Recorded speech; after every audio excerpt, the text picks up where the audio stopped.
بسم اللہ الرحمن الرحیم۔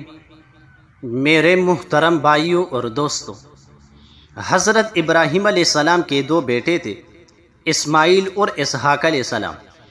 حضرت ابراہیم علیہ السلام کے بعد جتنے بھی انبیاء و رسل مبعوث ہوئے وہ سب حضرت ابراہیم علیہ السلام کے دو بیٹوں حضرت اسحاق و اسماعیل علیہ السلام ہی کی نسل سے ہے۔ آخری نبی جناب نبی کریم علیہ السلام حضرت اسماعیل علیہ السلام کی اولاد میں سے ہے۔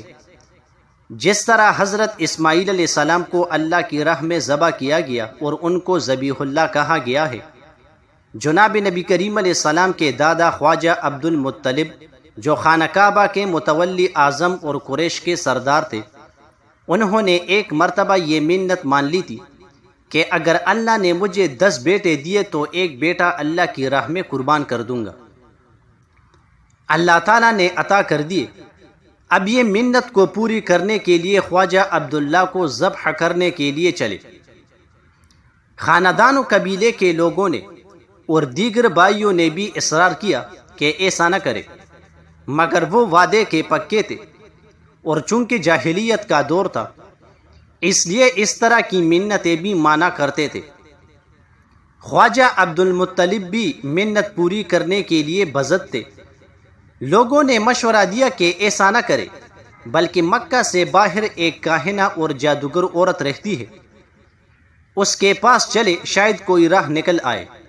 اس زمانے میں ایسی ہی عورتوں اور مردوں کا بول بالا تھا، کیونکہ دین ٹوٹ چکا تھا۔ خیر، عبد المطلب چند لوگوں کے ساتھ اس کاہنہ عورت کے پاس گئے۔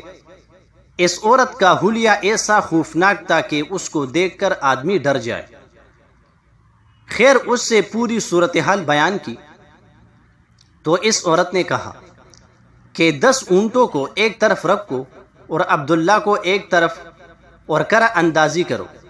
اگر کرہ اونٹوں کے نام نکل آتا ہے تو اونٹوں کو ذبح کرو، اور اگر کرہ عبداللہ کے نام آتا ہے تو 10 اونٹوں کا اور اضافہ کر دو۔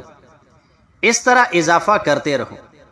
چنانچہ خواجہ عبد المطلب نے ایسا ہی کیا۔ جب 10 مرتبہ اس طرح کرہ اندازی کی تو اونٹوں کے نام کرہ نکلا، تو اونٹوں کو قربان کر دیا اور حضرت عبداللہ کی جان بچی، بلکہ اللہ کی طرف سے غیبی انتظام تھا کہ لڑکوں کو ذبح کرنے کی بری رسم کو اللہ نے اس کے ذریعہ ختم کر دیا۔ ایک مرتبہ ایک بدو نے جناب نبی کریم علیہ السلام کو 2 ذبیحوں کے بیٹے کہہ کر پکارا، تو جناب نبی کریم علیہ السلام مسکرا پڑے۔